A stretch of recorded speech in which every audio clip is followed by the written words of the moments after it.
Hi guys, good morning. Good morning mga koys. Yun, guys, nandito pala tayo sa park. Malapit lang dito sa amin. Siguro mga 10 to 15 minutes. As you can see naman, ayun, pawis na ako. Medyo ma-humid ngayon guys. Nasa siguro 30 degrees yung ano natin ngayon, yung temperature natin ngayon. Ay, naglakad lang kasi ako papunta dito guys. So, exercise na din. Ayun, for today's vlog, for this video guys, mag-unboxing tayo ng aking bagong wireless mic. First ever microphone. It's Saramonic Blink 100 B4. Ito yung model niya guys. Ayan, guys, yung original price niya is $499. Then after discount, naging $419 na lang siya. It's like almost 100 euro, 100 US dollars guys yung presyo niya. Yun, testing natin kung okay yung sound quality nitong wireless mic na to guys. Yun, ang kasama niya dalawang transmitter tsaka isang receiver, tapos yung USB charging cable niya, tsaka dalawang windshield ang kasama niya guys. So yun, let's go, start tayo guys.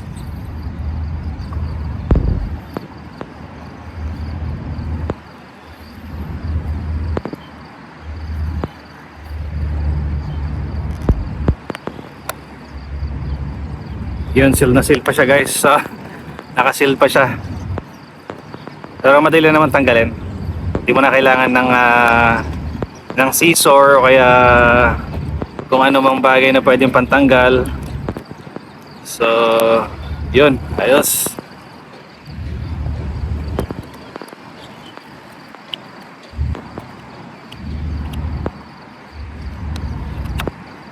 And guys, sarap ng pakiramdam kasi ano. Kasi habang naglalakad ako, pinagpapawisan ako. Tingnan nyo naman, no? Pawis na pawis ako. Kaya sobrang humid ngayon, guys. Medyo, paano na siguro, pa winter na. Kaya medyo ganito na yung panahon. Which is ang ganda. Ang ganda ng panahon, guys.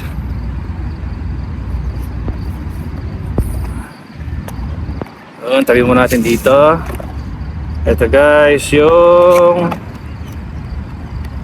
dalawang microphone mismo. Yan. Ito guys. Yan. Tapos yung logo nya guys. Yan. Yan yung logo nya sa likod. Saramonic.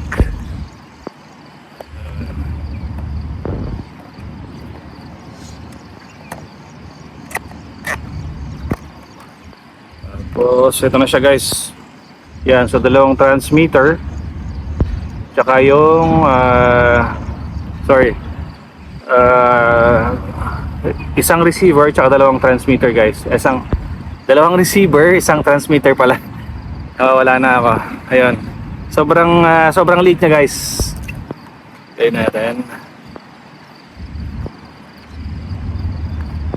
Yun.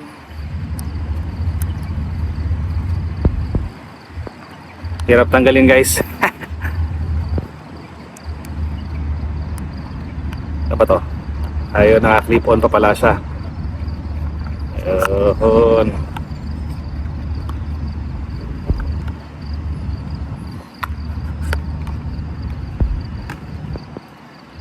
Yan, ito siya guys.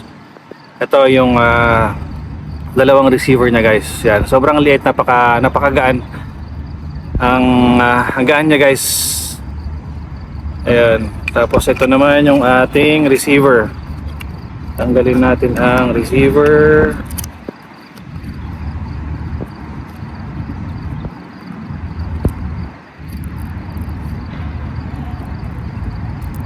Mahirap tanggalin ang receiver guys.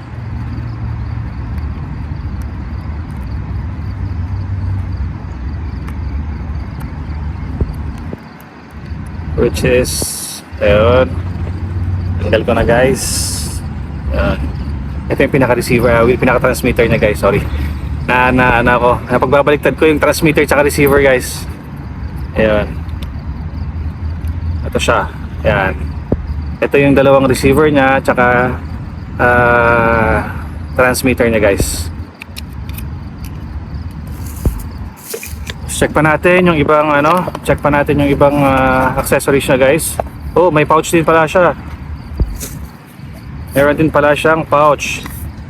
I guess this is the manual guys. Ito yung pinaka-manual niya. Ayan. And this is the pouch. Yun, ang ganda ng pouch. Ang cute. Ayan, tingnan natin kung ano laman sa loob. I think siya guys. Yan. Ang laman niya sa loob is yung dalawang cable, USB-C type cable ito. And ito guys. Ayan, dalawa para pag chinarge parehong sabay para sabay natin ma-charge guys. Yun, tapos ito yung kanyang windshield guys. Dalawa din yung kasama niya. Yun, tulo na yung pawis ko guys. Sobrang humid kasi. Ayan. Ito yung dalawang windshield na. Mamaya testing natin. Alright. So, yun lang guys.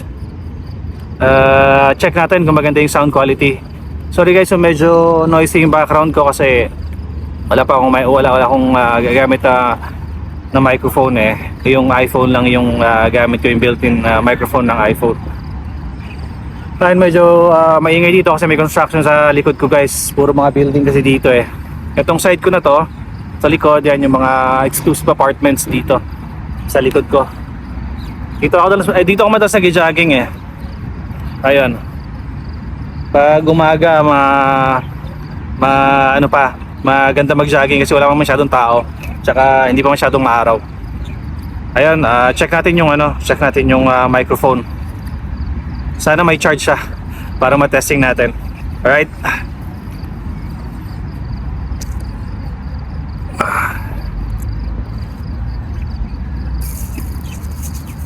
So sabi nila, ito yung transmitter niya, plug and play lang naman daw. Pag saksak mo dun sa USB-C type port ng iPhone, matik na daw siya, mag-repair na daw siya guys. Then testing natin. So yun guys, na-repair na natin pareho. Paired na sila pareho guys sa sa transmitter natin. Ayan, kung nakikita nyo guys, naka-green na siya pareho. Ayun, sorry guys, medyo kinapa ko pa yung kung paano siya i-prepare. Sa gilid lang naman pala, i-press mo lang sa gilid. Tapos, yung mute niya sa gilid din guys, may nakalagay dito sa gilid. Nakalagay mute. Ayan, tapos yung arrow, plus arrow, tsaka minus arrow, yun yata yung sa control ng kung i-prepare mo siya. Ayun guys, na-check ko na kanina, gumagana na siya. Ayun. So, subukan natin ikabit yung guys, yung subukan natin ikabit yung kanyang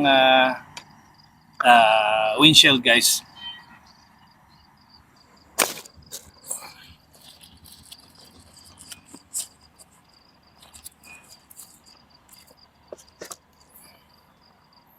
So, yung shield guys, ito siya, parang i-clip mo lang siya dito guys sa pinaka niya. Sa taas. Yun, clip on lang siya.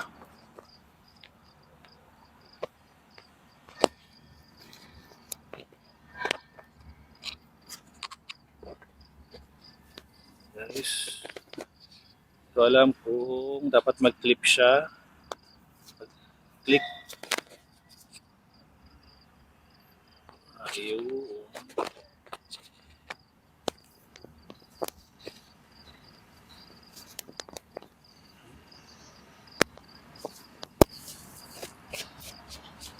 Ano siya guys, nakakabit na siya.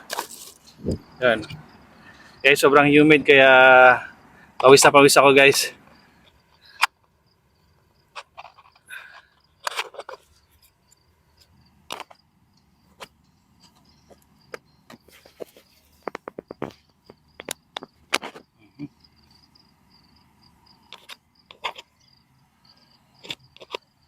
Sorry guys, first time kong magkaroon ng wireless mic eh. So, kinakapa ko pa yung paglalagay. Kasi pag nanonood ako sa YouTube, pinapanood ko lang yung review guys eh. Clip on lang naman siya. Ayun, okay na siya guys, yan. So parehong naka-green. Ayun, i-testing natin guys kung gaano kalayo yung ano niya. Nakalagay kasi sa manual as per reviews, 50 meters yung kaya niyang distance guys. Abot pa rin niya yung maganda pa rin yung sound quality niya guys. Ayun, since pawis tayo, hindi ko na lang ilalagay dito. Pero di ko alam kung waterproof pa siya o hindi. Ayun, so testing natin guys. And sound check. Ayun, so distance natin is about 2 meters. Ayun, subukan nating lumayo guys. Ayun, since maluwang naman tong area na to, kaya hanggang 50 meters. Ayun, susubukan natin kung talagang kaya hanggang saan yung kaya niya. Kung talagang kasi sa mga napapanood kong review guys, 50 meters talaga. Abot na abot niya, maganda pa rin yung sound quality. So ayun guys, layo tayo ng konti. Ayun, siguro nasa ilan na tayo? Nasa 10 meters na tayo guys. Ayun, hindi ko alam kung nakikita nyo pa ako. Parang malayo na. Ayun, layo pa tayo ng konti. Ayan, siguro mga distance natin, siguro 15 meters na or around 20 meters na. Check natin kung gumagana pa rin siya. Kaya lang guys, siguro hindi nyo na ako nakikita for sure. Medyo malayo na guys. Ayan, siguro distance natin is 30 meters. Ayan, may mga ano dito guys. Ito yung sa area ko guys, ito yung sa football area. May mga ibang lahi dito mga nagka-football. Ayan, kasi maluwang yung area eh. Ayun, siguro nasa, ano naman tayo, nasa 40 meters na tayo guys. Ayun, hindi ko sure kung narinig nyo pa ako guys. Mamaya natin malalaman pagka check natin. Ayun, so yung area ko, siguro around 45 meters na. Sorry guys, medyo mahina ako sa calculation ha. So ito guys, siguro sa side na to, nasa ano na tayo, siguro around 50 meters na to guys. Sana narinig nyo pa yung boses ko. Sana maganda pa yung quality. So ayan, balik tayo guys sa sa pinaglagyan ko ng iPhone ko. Though safe naman dito sa Dubai guys. Kahit iwanan mo lang diyan sa pero sa park I'm not sure kung kung safe pa rin dito sa park kasi walang mga CCTV dito. Pero sa mga mall guys, kahit iwanan mo dun maiwanan mo yung phone mo, yung gamit mo sa table, pagbalik mo guys, andun pa rin 'yon. Ayun guys, sana maganda pa rin yung quality kahit nasa 50 meters na siya. As per YouTube review, as per manual, yun.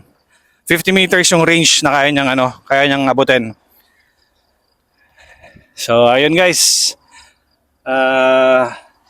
May alaman natin mamaya kung okay yung sound quality niya. Ayun, pareho pa rin sila naka-pair guys.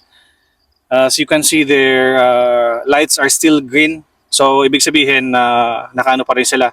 Naka-connect pa rin sila pareho. So, since plug and play siya, madali lang siyang i-operate. Tapos, guys, sobrang gaan. Ang gaan ng parang wala pa siyang point gram or 1 gram lang siguro siya, guys. Ayun, sobrang sobrang gaan guys. Pag nilagay mo dito, parang wala lang siya.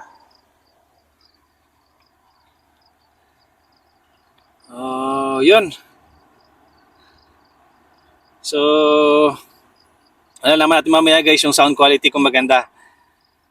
Kasi, since ito na yung ginamit ko kanina kasi ito lang naman yung first ever microphone ko guys. First ever wireless microphone na nabili ko. Ayun, since nag-start pa lang tayo, nag-invest na tayo ng medyo Hindi naman na low quality na ano na wireless mic. Good ano naman siya, good brand din naman siya. As per reviews sa YouTube, sobrang ganda niya. So, yun guys, check natin mamaya kung maganda yung sound quality tapos i-update ko na lang kayo. Yun, kung ma-upload natin within the day or the next day, mas maganda. So, yun guys, na-check na natin yung sound quality. So, inopen ko muna yung video guys para ma-check yung sound quality niya. Which is okay siya guys, ang ganda. Kahit medyo malayo na tayo. Anything, yung range ko kanina, hindi ko sure guys yung range ko kanina kung nasa ilang meters na ako.